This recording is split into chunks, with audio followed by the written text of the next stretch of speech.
제71장 제로보암호의 이야기. 배와 미풍은 함께 나란히 접근해왔다. 아니, 바람 쪽이 배보다 걸음이 빨랐기 때문에 피코도호는 흔들리기 시작했다. 이윽고 망원경으로 보니 상대편 배의 보트와 돛대 꼭대기의 망지기가 보여 그것이 포경선이라는 것을 알았다. 그러나 바람이 불어오는 쪽에 있고 어느 다른 의장을 향하고 있는지 재빠르게 달려서 지나가려고 했기 때문에 우리 피코도호가 따라붙을 가망은 없었다. 그래서 신호를 보내고 어떤 대답을 하는지 보기로 했다.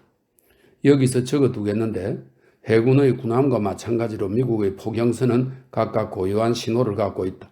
이 모든 신호는 제각기 배 이름과 함께 책 한 권에 수록되어 있는데 선장들은 저마다 그것을 가지고 있다. 그러니까 포경선의 제독들은 바다 위에서 상당히 먼 거리에 떨어져 있어도 참으로 쉽게 서로를 알아볼 수가 있다. 피코도의 신호는 드디어 상대편의 응답 신호를 받고 그것이 낸트킷의 제로보암호라는 것을 알았다. 그 배는 돛의 활대를 직각으로 하면서 바람 불어오는 쪽에서 달려와서 피코도호의 바람 불어가는 쪽 바로 옆의 위치에 이르러 보트를 내려서 접근해 왔다. 스타벅의 명령에 의해서 이쪽에는 내방하는 선장의 편리를 위해서 배전 사다리를 장비해 놓았지만 선장으로 보이는 사람은 그런 수속은 전혀 소용없음을 나타내기 위해서 그 보트의 뒤쪽에서 손을 흔들었다. 제로보암은 악성 전염병이 퍼지고 있었으므로 그 선장 메이휴는 피코도 사람들에게 옮기는 것을 두려워하고 있다는 사실을 알게 됐다. 선장 자신과 보트의 선원은 병에 걸려 있지 않았고 그 본수는 사정 거리의 절반 정도의 지점에 있으며 오염되지 않은 바닷물과 공기가 그 사이에 흐르고 있었지만 그는 양심적으로 육지의 조심스러운 격리법에 따르면서 피코도와 직접 접촉하기를 단호히 거절했다. 그러나 그것이 모든 교섭을 불가능하게 한 것은 결코 아니었다. 피코도호와 몇 야드 인가의 거리를 두면서 제로보암 보트는 이따금 노를 써서 물결을 밀어보내면서 가운데 돛대의 중간 돛을 뒤로 한 피코도호와 평행선을 유지하려고 했다. 물론 갑자기 덮쳐오는 큰 파도 때문에 보트가 약간 앞으로 밀려가는 일도 가끔 있었지만 곧 능숙하게 올바른 위치로 되돌아왔다. 그 밖에 이와 비슷한 여러 가지 방해가 있었지만 서로 대화는 계속할 수 있었다. 그렇기는 했지만 간간히 매우 성질이 다른 방해가 일어나기도 했다. 포경이라는 거친 직업에서는 개인의 특색 등은 전체 속에 파묻히는 법인데 제로보암의 보트를 젓고 있는 선원 가운데 매우 특이한 모습의 사나이가 눈길을 끌었다. 몸집과 키가 작고 젊어 보이는 사나이인데 얼굴에는 죽은 깨가 가득했고 노란 머리를 길게 늘어뜨리고 있었다. 옷자락이 긴 성직자의 옷 같은 빛바랜 호도빛 외투를 몸에 감고 그 늘어진 소매를 손목 있는 데서 걷어 올리고 있었다. 그의 눈에는 확고하고 광신적인 열정이 담겨 있었다. 이 사람을 발견하자마자 스톱이 외쳤다. 저자다, 저놈이야. 타우노호의 선원이 가르쳐주지 않았나? 저 긴 옷을 입은 허풍쟁이란 놈이 저자다. 사실 스톱은 우리 피코도호가 타우노호와 만나기 조금 전에 제로보암호에서 일어난 기묘한 이야기와 그 선원 중의 한 사람에 대해서 언급했던 것이다. 이 이야기와 나중에 들은 바에 의하면 이 허풍쟁이는 제로보암호의 전원에게 무서운 힘을 떨치고 있었다. 그 이야기는 이렇다. 그는 원래 니스카유나, 이 뉴욕 주의 지명입니다. 니스카유나의 광적인 퀘이커 교도들 사이에서 자랐고 거기서 제법 위대한 예언자가 되었다. 그들 광신자의 비밀 집회에서는 이따금 천장의 뚜껑문에서 내려와 하늘에서 강림했다고 말하며 조끼 주머니에 숨겨두었던 제7비약병이라는 것을 적석에서 연다. 그러나 그것은 화약이 아니라 아편을 넣었던 모양이다. 이라여 기괴한 사도적 광열에 들떠서 그는 니스카유나를 떠나 낸트킷에 찾아왔다. 거기서 광신자 특유의 교활한 지혜로 겉보기로는 견실한 상식을 지닌 사람처럼 행동하여 시골 출신으로 제로보암호의 포경 항해에 지원했다. 배에서는 그를 고용했다. 그러나 배가 육지가 보이지 않는 항구 밖으로 나오자마자 그의 광기는 뚝을 부수고 쏟아져 나왔다.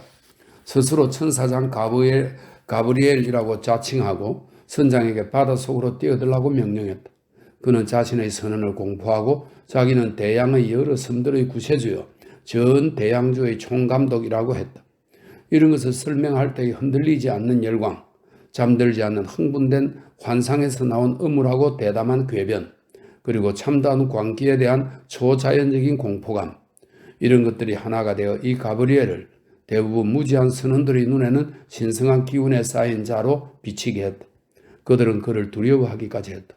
그러나 이러한 사나이는 배에서는 별로 소용도 없고 특히 자기의 마음이 내키지 않으려면 일도 하려고 하지 않았기 때문에 의심 많은 선장은 그를 제거해버리려고 했다. 그런데 가장 가까운 항구에서 육지에 내리게 하려는 의도를 알아챈 대천사는 즉시 그 봉인과 작은 병을 꺼내들고 그런 계획을 실행하는 날에는 배와 선원을 전부 파멸시키겠다고 위협했다. 그는 배 안의 신도들을 단단히 잡고 있었으므로 드디어 그들은 한 덩어리가 되어 선장에게로 가서 만약 가브리엘님을 쫓아낸다면 우리들도 한 사람 남지 않고 모조리 배에서 내려버리겠다고 말했다. 선장은 하는 수 없이 그 계획을 포기했다. 게다가 그들은 가브리엘이 어떤 은행을 하든 그를 절대로 핍박해서는 안 된다고 했으므로 결국 가브리엘은 배를 완전히 자기 뜻대로 움직였다. 그 결과 대천사는 선장이니 항해사 등은 조금도 문제 삼지 않게 되었고 전염병이 발생한 이후에는 더욱더 그 권위를 떨쳐 이 악질이야말로 다름 아닌 내가 불러온 것이므로 나의 선의 없이는 이것을 방지할 수도 없다고 했다. 뱃사람이란 대부분 어리석은 자들이어서 개중에는 그에게 아부하는 자도 있고 그가 지시하는 대로 따르며 마치 신을 대하는 것처럼 그를 숭배하기까지 했다. 이런 이야기는 믿기 어려울 것이다. 그러나 매우 놀랍기는 하지만 사실이다. 사실 광신자의 역사를 훑어보면 그 광신자 자신이 자기 스스로를 기만하는 힘보다 수많은 사람들을 속이고 타락하게 하는 힘이 곱절이나 기괴한 것이다. 피코드호의 이야기로 되돌아가기로 하자. 그대의 병을 두려워하지 않소. 에이헤브는 배전에서 보트 고물에 있는 메휴 선장에게 말했다. 배에 오르시오. 그러나 그때 가브리엘이 벌떡 일어났다. 열병이란 말이오. 새노랗게 탄단 말이오. 소름이 끼치는 악질을 무서워하지 않는단 말이오. 가브리엘, 가브리엘. 메휴 선장은 외쳤다. 자넨 결국. 그러나 그 순간 갑자기 밀려온 거센 파도가 배를 밀어내고 그 들끓는 소리에 말소리가 들리지 않았다. 흰 고래를 보지 못했소? 에이허브는 다시 다가온 보트에 대고 물었다. 보트가 부서져서 가라앉아요. 저 꼬리를 조심해요. 이봐, 가브리엘 정말로. 그러나 보트는 악마에게 끌려간 것처럼 다시 밀려갔다. 잠깐 동안은 말을 하는 사람도 없고 다만 끊임없이 배천을 때리는 거친 파도만이 바다의 우연한 변덕에 따라 물결 침박이보다 뛰어오르고 있었다. 그동안 매달린 향유고래의 머리는 심하게 요동을 쳤고 그것을 지켜보고 있던 가브리엘은 자칭 대천사답지 않게 겁먹은 눈빛을 했다. 이 막간극이 끝나자 메휴 선장은 흰 고래에 대한 기분 나쁜 이야기를 했는데 그 이름이 나올 때마다 가브리엘은 자주 방해를 하고 바다도 또한 그와 장단을 맞추어서 미쳐 날뛰었다. 제로보아모가 고향을 떠나서 얼마 되지 않았을 때 어떤 포경성과의 정보 교환에 의해서 선원들은 모비딕의 존재와 그 난폭한 위세를 확실히 알게 된 모양이었다. 그 정보를 열심히 듣던 가브리엘은 선장에게 만일 그 괴마를 만나더라도 절대로 공격해서는 안 된다고 경고했는데 그 미친 것 같은 헛소리에 의하면 흰 고래가 바로 셰이크 교도들의 신의 화신이며 성서의 계시를 받은 셰이크 교도임에 틀림없다고 했다. 그러나 1, 2년가량 뒤에 그 모비딕이 돛대 꼭대기에서 분명하게 보였을 때 1등 항해사 메이시는 그놈과 부딪히고 싶어서 견딜 수가 없었다. 선장도 대천사가 비난하고 경계했지만 한번 솜씨를 시험해보고 싶어 해서 메이시는 5명을 설복하여 함께 보트를 탔다. 그들은 모두 함께 돌진하여 녹초가 되도록 노를 지어가서 위험하기 짝이 없는 공격에 몇 번인가 실패했지만 그래도 끝내 작살 한 개를 찌르는데 성공했다. 그동안 가브리엘은 큰 돛대의 꼭대기에 올라가서 한 팔을 미친 사람처럼 마구 흔들며 나의 신을 습격하는 무리한 놈에게는 당장의 신의 벌이 내릴 것이라고 고래고래 소리질렀다. 그런데 메이시가 뱃머리에 서서 뱃사람답게 난폭한 외침을 힘껏 고래를 향해서 부르짖으면서 목표를 거두어 한 대 먹일 기회를 잡으려고 했을 때 보라, 바닷속에서 커다란 흰 그림자가 불쑥 나타나서 어지럽게 요동하기 시작했다. 노잡이들도 숨이 멈춰버렸다. 다음 순간 이 불행한 항해사는 몸뚱이째 공중에 던져지고 그 다음 커다란 반원을 그리며 떨어져서 약 50야드가량 떨어진 바닷속에 가라앉아 버렸다.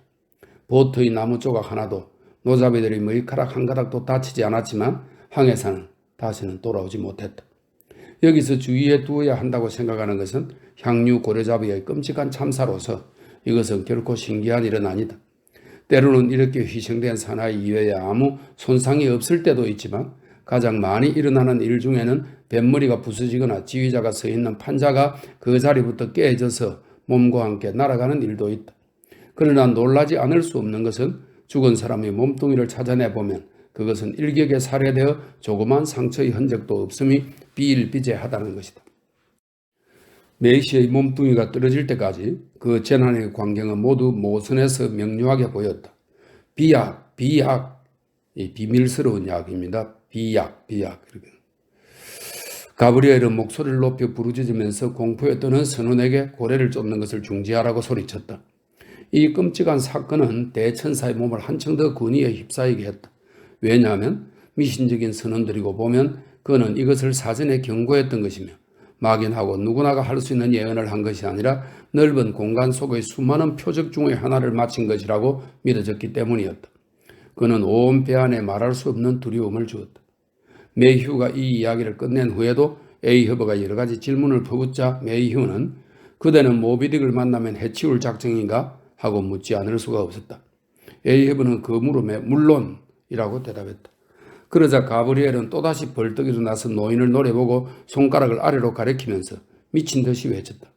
생각하라. 신을 모독한 자를 생각하라. 죽어서 가라앉아 버렸다. 신을 모독하는 자의 말로를 조심하라. 에이허브는 무뚝뚝하게 옆을 보고 메이휴에게 말했다. 선장, 지금 생각이 나서만 나의 우편 주머니 속에 분명히 당신 배의 사관에게 보내는 편지가 있었소. 스타벅 주머니를 찾아보게. 모든 포경서는 입에 접해 보내는 편지를 잔뜩 싣게 마련인데 그것이 수신인의 손에 들어가는지 어떨지는 배가 내 대양에서 딱 마주치는 기회에 달려있다. 즉 그 대부분은 끝내 목적을 달성하지 못하고 또한 2, 3년 혹은 그 이상의 세월이 지났어야 간신히 손에 들어오게 되는 것도 많았다. 스타벅은 그 편지를 들고 나왔다. 선실의 어두운 벽장 안에 넣어져 있었기 때문에 몹시 상했고 축축하고 푸른 곰팡이가 나서 얼룩덜룩했다. 이런 편지는 죽음의 신이 배달하는 것이 어울릴 법했다. 읽을 수 없나? 에이허브가 고함을 친다. 이리 주게. 과연 글씨가 뿌옇군 뭘까? 그가 들여다보는 동안에 스타벅은 긴 고래잡이 막대기를 잡고 그 끝을 나이프로 조금 쪼개서 거기에 편지를 끼우고 배에 가까이 오지 않아도 그 보트에 보낼 수 있는 방법을 생각하고 있었다. 그 사이에 에이허브는 편지를 들고 중얼거렸다. 뭐라고? 그래. 해릿이라. 여자의 부드러운 필적이로군 그래? 아마 마누라일 거야. 제로보암 호의 해리 메이시란 사람은 벌써 죽었잖아.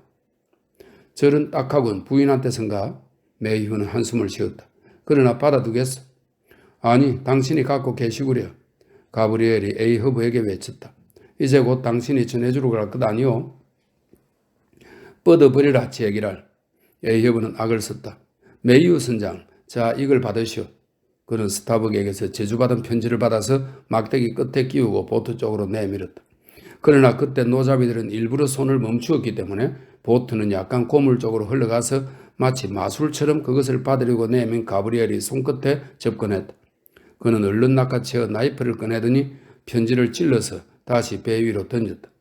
편지는 에이허브의 발밑에 떨어졌다. 가브리엘은 선원들에게 노를 저으라고 소리를 질렀고 금방진 보트는 화살처럼 피콧호에서 멀어져 갔다. 그 사이에 일을 쉬고 있던 선원들은 다시 고래의 비계를 처리하기 시작했는데 이 괴상한 사건에 대해서는 이러쿵저러쿵 불길한 말들이 떠돌았다.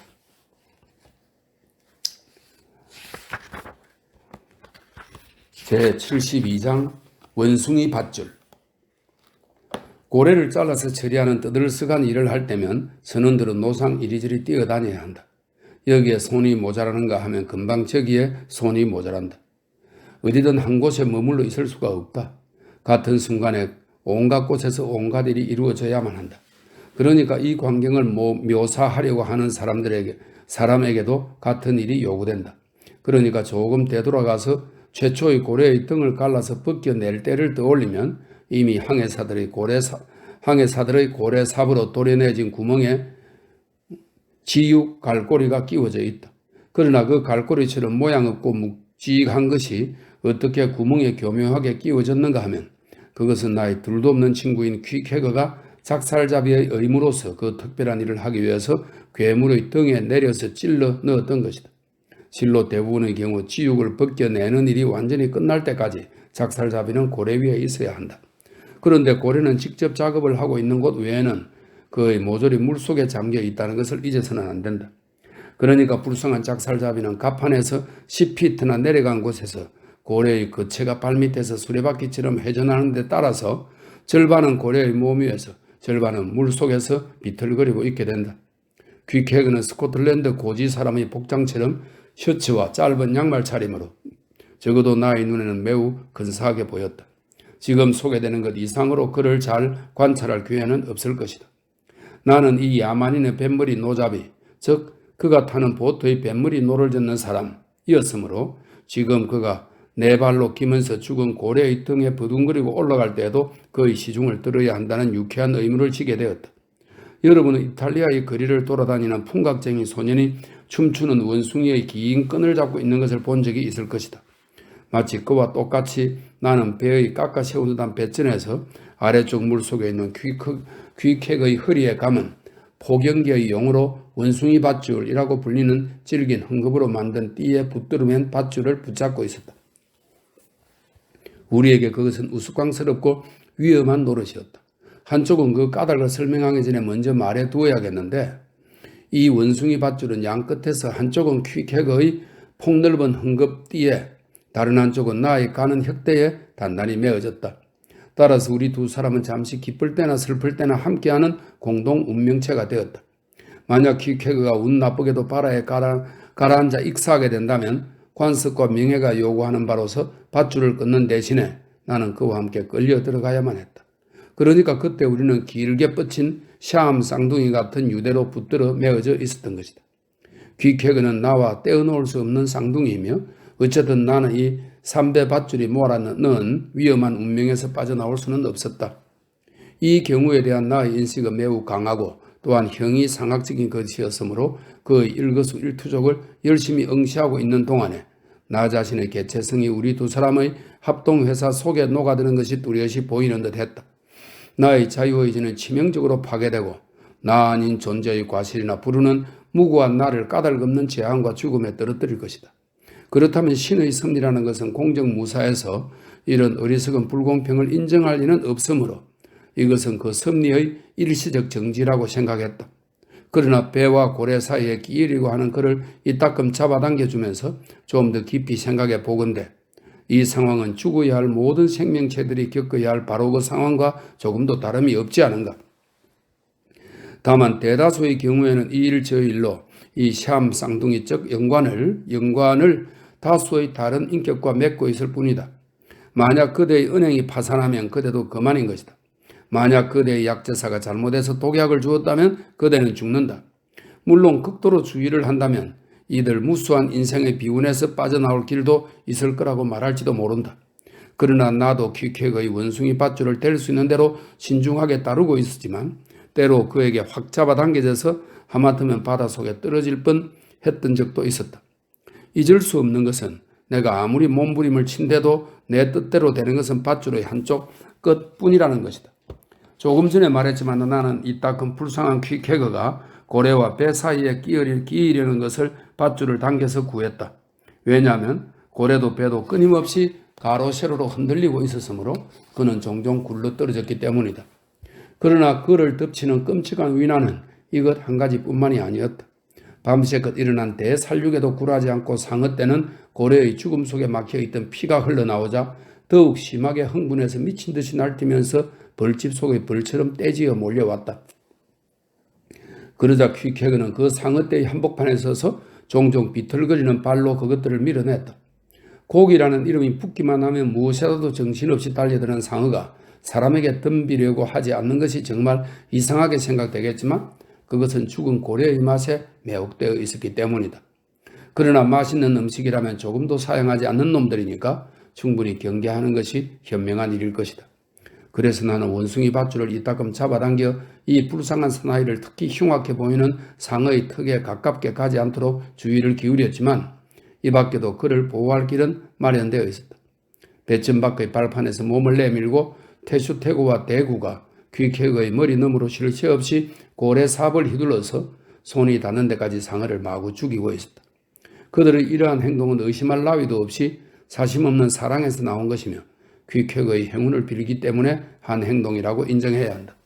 그러나 이따금 그가 상어떼가 함께 피에 물든 바닷속으로 반쯤 잠기는 바람에 그 우중이 지나치게 열렬하면 그들이 마구 휘둘러대는 칼날에 상어의 꼬리보다도 그의 다리가 잘리게 될지도 모른다.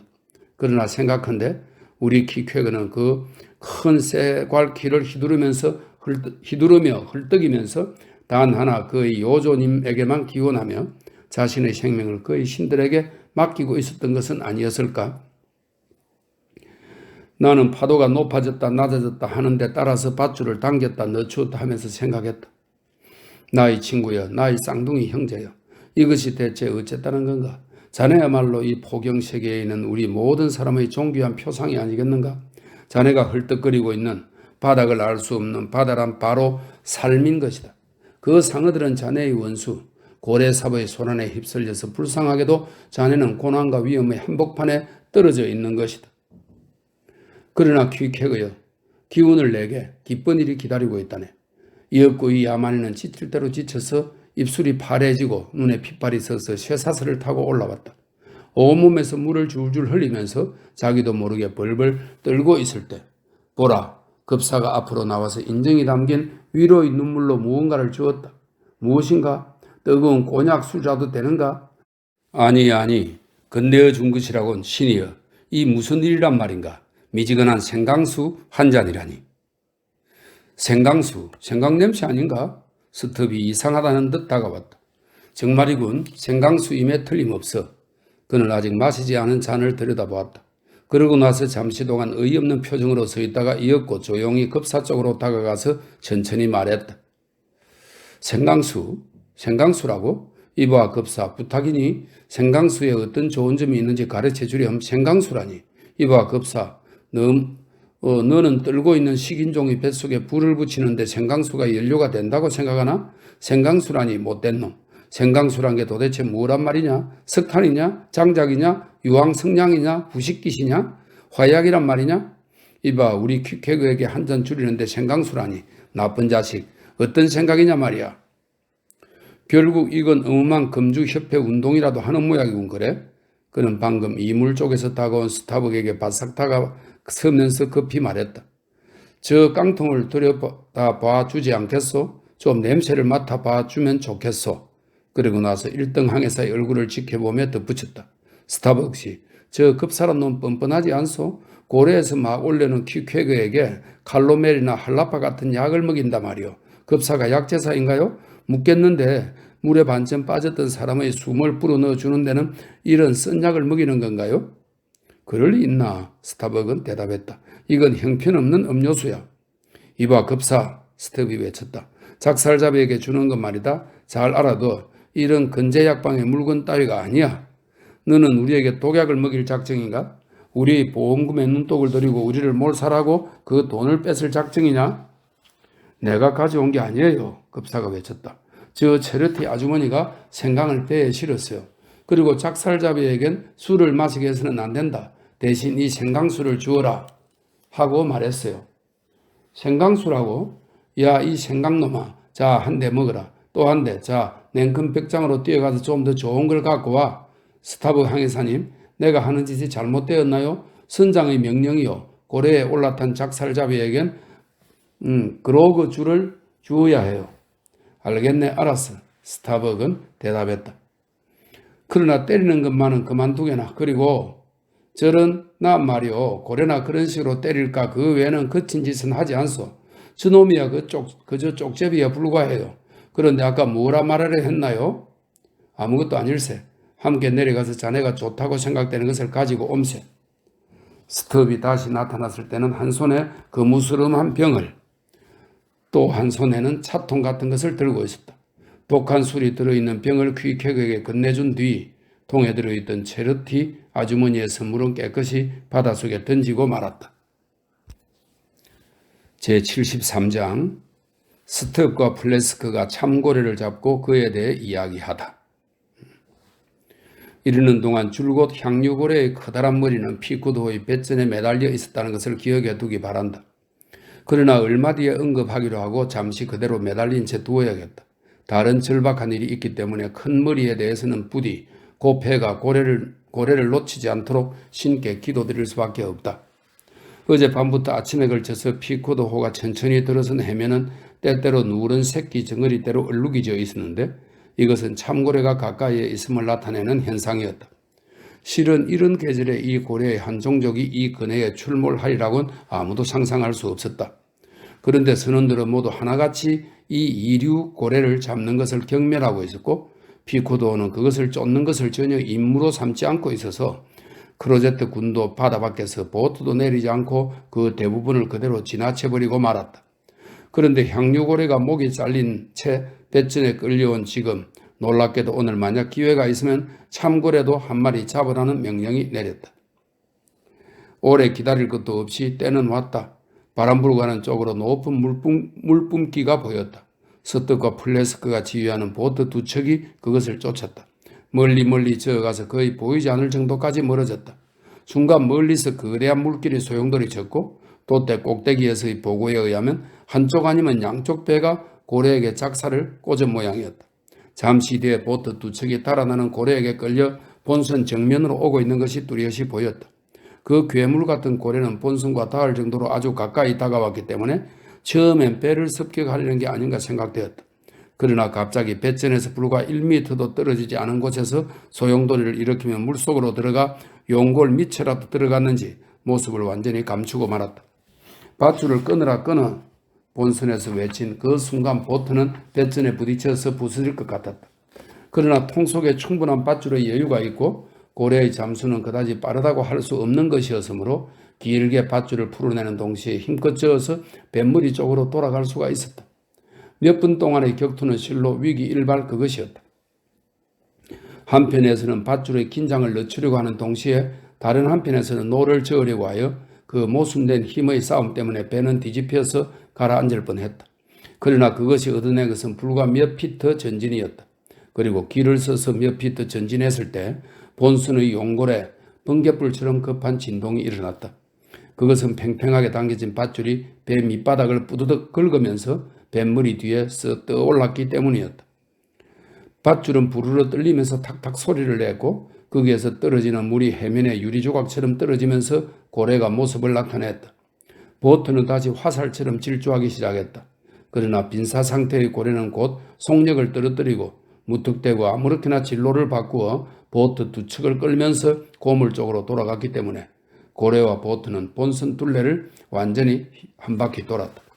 그 사이에도 보트는 점점 더 밧줄을 잡아당기며 드디어 양쪽에서 육박하게 되자 스트과 플래스크는 창과 창을 맞대고 서로 외쳐댔다. 이래하여 피코도를 빙글빙글 도는 전투는 계속되고 여태까지 향유고래의 죽음에 떼지어 있던 무수한 상어는 새로 쏟아지는 피 쪽으로 돌진하여 깨진 바위 틈에서 나온 샘물에 갈증을 푼 이스라엘 사람처럼 한 방울의 피도 남기지 않고 정신없이 빨아먹었다. 드디어 고래는 피를 뿜고 토하며 몸부림치다가 시체가 되어 벌렁 뒤집혔다. 두 보트장이 작은 꼬리에 밧줄을 붙들어 매면서 다시 말해서 고래를 끌기 위한 준비를 하면서 무슨 이야기인지 주고받고 있었다. 저 영감 무엇 때문에 이런 형편없는 기름 덩어리가 필요했을까? 스톱은 이렇게 천한 고래를 상대하는 일에 혐오를 느끼면서 말했다. 무엇 때문이냐고? 플래스크는 남은 밧줄을 뱃머리에 감으면서 말했다. 언젠가 들은 일 없나? 향유 고래의 대가리를 우연에 매달면 좌연에는 참고래 대가리를 매단다고 말일세. 그렇게 하면 말일세. 스톱. 그 배가 가라앉지 않는다더군. 어째서지? 알게 뭔가 그 누런 유령 페들러가 그런 말을 했단 말일세. 놈은 배의 주술이라면 뭐든지 알고 있는 모양이더군. 그러나 말일세. 놈은 나중에는 이 배를 저주해서 가라앉게 하지 않을까? 스톱. 난 아무래도 그놈이 싫군. 자네 모르나? 놈의 송곳니는 뱀 대가리를 깎아놓은 모양일세. 돼지라고 해. 놈의 얼굴은 보기도 싫어. 만약 캄캄한 밤에 딱 마주친다면 그리고 놈이 뱃전에라도 서있고 주위에 아무도 없다면 말일세. 이봐 플래스크 보게나. 스톱은 두 팔을 야릇하게 흔들면서 수면을 가리켰다. 응, 그러고 말고 플래스크. 난 저 페들이라는 놈은 악마가 둔갑을 했다고 생각하고 있네. 자네는 놈을 몰래 배에 태웠을 때의 그 엉터리 이야기를 믿나? 그 놈은 악마일세. 저놈의 꼬리가 보이지 않는 것은 감아 넣어서 감추고 있기 때문이야. 감아서 호주머니에 넣어두었단 말일세. 개새끼. 언제나 물새는 때를 막는 헌솜을 찾아다가 장화 끝에 쑤셔 넣고 있는데 그 까닭도 알았네. 놈은 장화를 신은 채 잔다네. 해묵도 필요 없다네. 난 놈이 둘둘만 밧줄 속에서 잠을 자는 것을 여러 번 보았단 말일세. 영감은 무엇 때문에 놈을 애지중지하는 거지? 무언가 거래 같은 것을 하고 있는 모양이야. 거래? 무슨 거래지? 즉 말일세. 영감은 흰 고래를 쫓을 일로 미쳐 있지 않아? 그래서 저 악마놈이 노인을 그럴듯하게 설득해서 노인의 은식이니 영혼 같은 것을 우려낸 뒤에 모비딕을 넘겨준다. 그런 말일세. 스톱. 사람을 속이는 건 그만두게나. 페들레에게 그런 재주가 있겠는가? 나도 모르지, 플래스크. 그렇지만 말일세. 악마란 몹시 호기심이 많고 게다가 악당이니까 이런 이야기도 있지. 옛날에 악마가 기함에 몰래 들어가서 꼬리를 점잖게 흔들어대면서 제독께서는 부재 중이냐고 물었다네. 제독은 마침 있었으므로 악마에게 무슨 일이 있었냐고 물었지. 악마는 발을 구르며 존을 내놔 하고 말했다네. 무슨 일인가? 노 제독이 말했다네. 악마는 화가 나서 당신이 알 일이 아니야 하고 말했지. 저놈이 필요한 거야. 때리고 가라 하고 제독이 말했다네. 나는 신을 걸고 맹세하겠는데 말일세. 플래스크.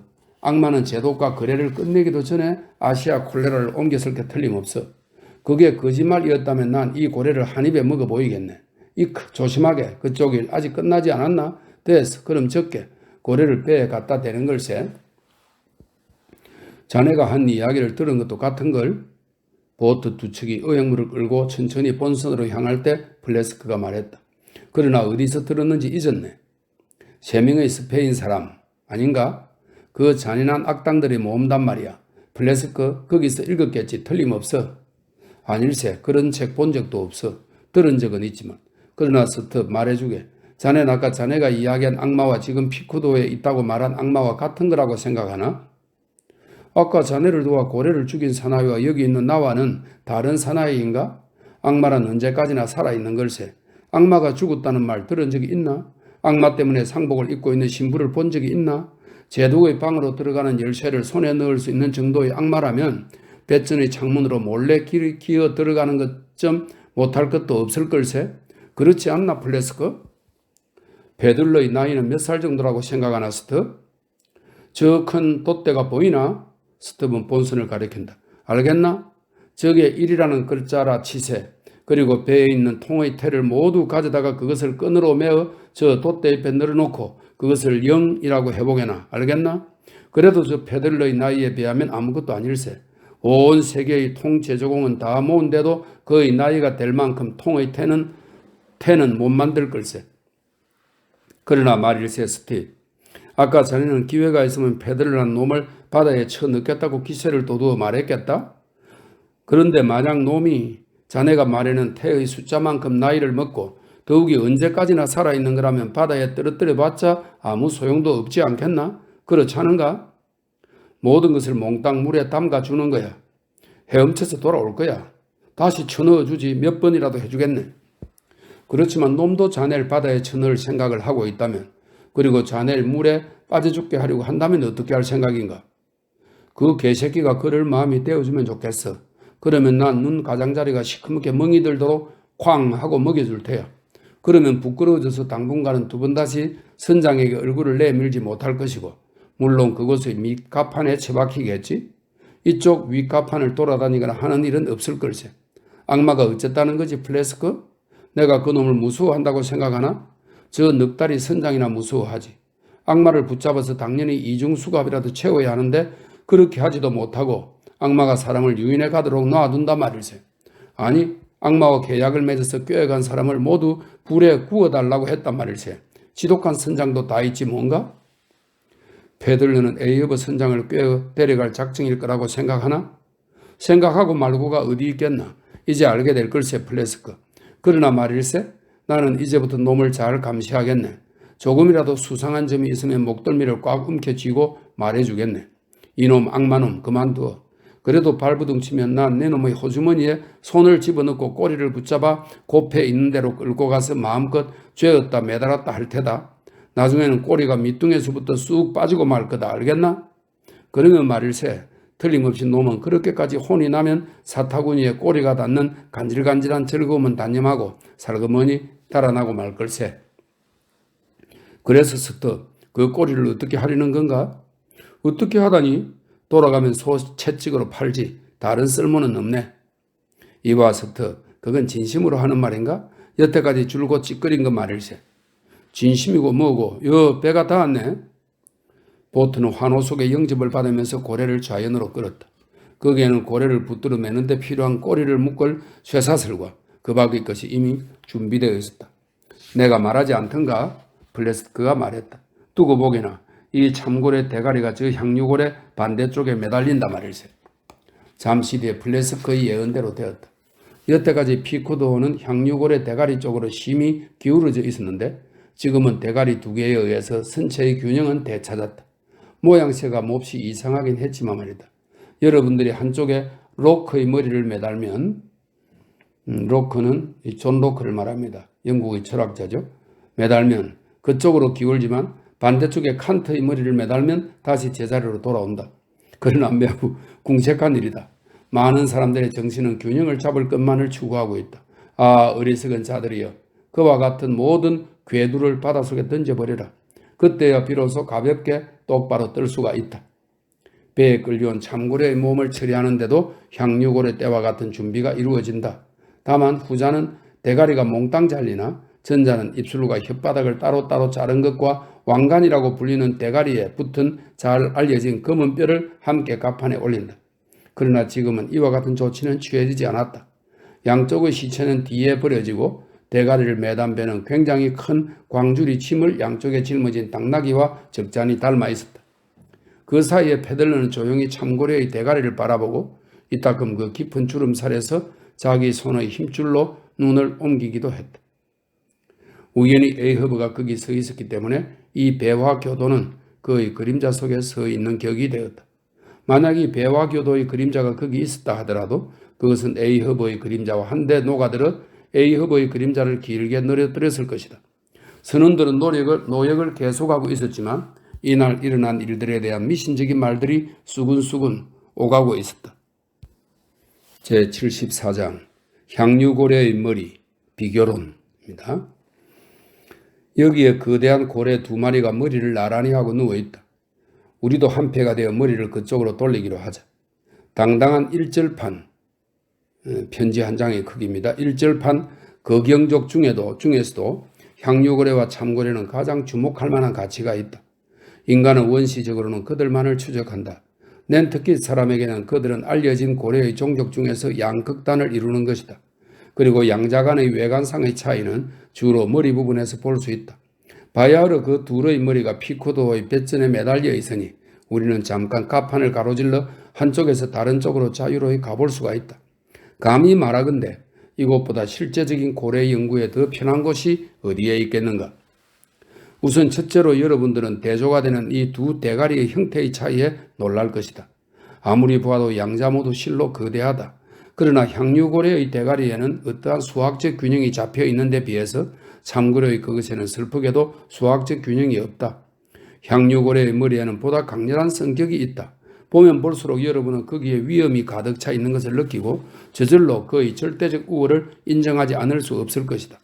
더욱이 지금은 그 정수리의 희고 검은 무늬로 그 나이와 경험의 풍부함을 나타내면서 한층 더 위험을 높이고 있다. 이것은 요컨대 포경자들 사이에서 흰머리 고래라고 불리는 것이다. 둘째로는 이 머리 가운데서 가장 다르지 않은 점, 즉 눈과 귀라는 가장 중요한 두 기관을 살펴보기로 하자. 머리 옆에서 훨씬 뒤로 돌아가 아래쪽의 턱의 모서리결을 자세히 살펴보면 눈썹이 없는 어린 망아지의 눈과 비슷한 눈을 간신히 찾아낼 수 있을 것이다. 대가리의 크기에 비해서 참으로 균형이 잡혀 있지 않다. 그런데 고래의 눈은 그토록 엉뚱한 옆에 붙어 있으므로 그가 정면에 있는 물건을 볼 수 없다는 것은 바로 뒤를 볼 수 없다는 것과 마찬가지로 명백하다. 요컨대 고래의 눈의 위치는 인간의 귀의 위치에 해당한다. 여러분들이 만약 귀로 옆의 것을 본다면 어떻게 될는지 상상해 보면 좋을 것이다. 똑바로 옆의 시선에서 약 30도가량 앞쪽을 그리고 약 30도가량 뒤쪽을 본다는 자유가 있을 뿐이다. 불구 대천의 원수가 백주대낮에 칼을 휘두르며 앞에서 똑바로 달려온다 해도 볼 수 없는 것은 뒤에서 몰래 다가오더라도 볼 수 없는 것과 같은 이치다. 즉 등이 두 개 있으면서 앞면, 옆쪽의 앞입니다. 앞면도 둘이 있는 셈이다. 대개 인간의 앞면이란 그 눈이 있고서야 비로소 존재할 수 있는 것이 아닌가. 이것뿐이 아니다. 내가 생각할 수 있는 한 다른 동물에 있어서는 양쪽 눈은 미묘하게 그 시력을 합쳐서 두뇌에 두 개가 아니라 하나의 화면을 제공한다. 그런데 고래의 양눈의 기이한 위치가 몇 세제곱피트나 되는 거대하고 단단한 머리에 의해서 엄격하게 가로막혀 있다는 것은 두 골짜기의 호수 사이에 큰 산이 솟아있는 형국이니까 그 하나하나의 기관이 제시하는 인상은 전혀 별개의 것이 될 수밖에 없을 것이다. 그래서 고래는 한쪽으로 어떤 하나의 명확한 광경을 보고 다른 쪽으로 또 다른 명확한 광경을 보긴 하지만 그 중간은 모두 어둠이고 허무일 것이다. 인간은 사실상 유리창을 두 개가 나란히 있는 창문이 달린 감시초소에서 세상을 본다. 그러나 고래의 경우는 그 유리창 틀은 서로 따로 떨어져 박혀 있어 독립된 창문 두 개로 되어 있으므로 그 시야는 형편없이 되고 만다. 고래 눈의 이 특수성은 포경업에서 늘 명심해야 할 일인데 독자들 역시 앞으로 나올 여러 장면에서 꼭 기억해 두기 바란다. 고래의 시각이 그러한 것이라고 판단한다면 수수께끼처럼 느껴지고 궁금증이 일어날 것이다. 그러나 여기서는 그것을 암시하는 것만으로 그치겠다.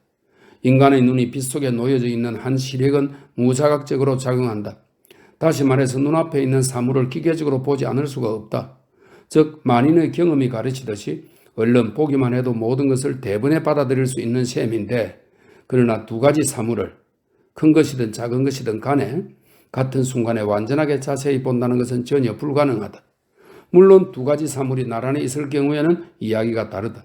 그러나 만약 그 하나를 새카만 어둠으로 에워싸게 하고 그 어느 한쪽만을 정신을 집중해서 보려고 한다면 다른 것은 그 찰나의 의식 속에서 완전히 사라질 것이다. 그러면 고래는 어떨까? 우선 그 양쪽 눈은 그 자체로서 동시에 작용할 것은 틀림없다. 그런데 그 두뇌는 과연 인간의 두뇌보다도 훨씬 유능하고 복잡하고 미묘해서 동일한 순간에 몸의 한쪽 면의 물건과 그 정반대쪽 면의 물건을 두 가지로 뚜렷이 구분해서 주의 깊게 볼 수가 있을까? 만약 그렇다고 한다면 고래야말로 경탄에 맞지 않을 수 없는 존재일 것이다. 이것은 인간에 있어서 유클리드의 별개의 두 가지 문제를 동시에 증명할 수 있는 것과 같은 것인데 이 비유는 엄밀하게 검토해 보더라도 잘못은 아닐 것이다. 정말 실없는 생각일지 모르지만 언제나 생각하지 않을 수 없는 것은 어떤 고래는 서너 척의 보트에 쫓길 때 엉뚱하게도 당황한 행동을 한다는 점이다. 그 고래들이 급장이가 되거나 이유를 알 수 없는 두려움에 사로잡히기 쉽다는 것. 이것은 모두 따로 떨어져서 정반대로 달리는 시력이 작용해서 자기도 모르게 의지가 혼미해지는 바로 그 점에 간접적인 원인이 있는 것이 아닐까. 그러나 고래의 귀도 역시 이상하기로는 눈에 못지 않다. 고래족에 대해서 전혀 아무것도 모르는 사람이라면 이 머리 두 개를 몇 시간이고 들여다 보아도 그 귀를 발견할 수 없을 것이다. 귀는 전혀 외부에 나와 있지 않고 그 구멍은 깃털 펜을 집어넣을 수도 없을 만큼 놀랍게 작다. 위치는 눈의 바로 뒤이다. 그 귀에 대해서 말하면 향유고래와 참고래 사이에는 커다란 차이가 있다. 전자의 귀는 밖을 향해 열려 있지만 후자의 귀는 완전히 막이 덮여서 밖에서는 전혀 보이지 않게 되어 있다. 고래와 같이 웅대한 생물이 저토록 작은 눈을 통해서 세계를 보고 토끼보다도 작은 귀로 우레소리를 듣는다는 것은 이상한 일이 아니겠는가? 그러나 만약 그의 눈이 허쉬얼 대망원경의 렌즈처럼 크고 귀는 사원의 입구처럼 넓다고 한다면 그 시력은 더욱 멀리 뻗고 그 청력은 더욱 예민하게 될 것인가? 단연코 그렇지 않다. 그런데 여러분은 무엇 때문에 여러분의 사고를 확장시키려고 하는가? 오히려 정묘하게 하라. 다음에는 지렛대고 전기기관이고 간에 닥치는 대로 이용해서 향유고래의 대가리를 뒤집어 엎어놓고 보자. 그리고 사다리로 꼭대기까지 올라가서 그 입을 들여다보기로 하자. 아니, 만약 동체가 완전히 절단되어 있는 것이 아니라면 우리는 각등을 높이 들고 켄터키주의 메무드 석회 동굴과도 흡사한 뱃속까지도 들어갈 수 있을 것이다. 그러나 이빨이 있는 데서 걸음을 멈추고 주위에 있는 것들을 바라보기로 하자. 어쩌면 그 입은 이다지도 아름답고 깨끗하게 빛난단 말인가. 바닥에서 천장까지 그 막이 겹겹이 늘어져서 아니 하얗고 반드르르한 종이로 주름 장식을 하여 신부의 비단옷처럼 광택이 나지 않는가. 이번에는 밖으로 나와서 그 강대한 아래턱을 보기로 하자. 마치 웅대한 담뱃값의 가늘고 긴 뚜껑, 한쪽 끝에 경첩이 달린 그 긴 뚜껑과 같다. 그리고 이것을 비틀어 열어서 머리 위로 들어올리고 그 치열을 바라보면 꼭 성곽의 무시무시한 내리다지 창살문과 같다. 게다가 슬프게도 많은 불쌍한 고래잡이들에게 그 뾰족한 끝이 떨어져 내리는 힘은 얼마나 가혹한가. 그러나 보다 더 처참한 광경을 나타내는 것은 바다 밑 깊은 곳에서다. 때로 심통이 난 것 같은 고래가 그곳을 떠돌며 15피트나 됨직한 그 어마어마하게 큰 턱을 몸통과 직각으로 배의 제2돛대처럼 쭉 늘어뜨리고 있다. 이 고래는 죽어 있는 것이 아니다. 그저 기운이 빠져 있는 것이다. 기분이 나쁜 건지도 우울증에 걸린 건지도 모른다. 맥이 쑥 빠져버리고 턱의 경첩이 늘어난 볼성 사나울 만큼 비참한 꼴이다. 같은 고래족 속도 이것을 치욕으로 생각하고 그 턱이나 좀 다물었으면 좋겠다고 빌지 않을 수가 없다. 대부분의 경우 이 아래턱은 떼어다가 기술이 좋은 기술자라면 쉽게 떼어낼 수 있을 테니까 이렇게 되어 있습니다. 이 아래턱은 떼어다가 갑판 위에 올려서 그 상아 같은 이빨을 뽑아내고 그 딱딱하고 흰 골절로 고래잡이들은 지팡이, 우산대, 승마, 회초리의 손잡이 같은 여러 가지 공예품을 만든다. 오랫동안 지루하게 깃발처럼 걸어놓았던 턱은 적당히 날이 지나면 닻을 내릴 때처럼 갑판에 내려진다.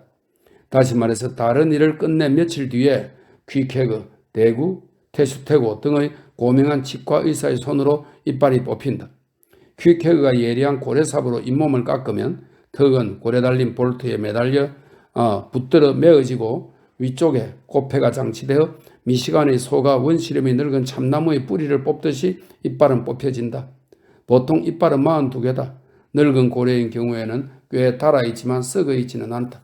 또 사람처럼 의치를 하지도 않는다. 그런 뒤에 턱을 늘반지처럼 잘라서 마치 집 지을 때 쓰는 들보처럼 쌓아 올린다.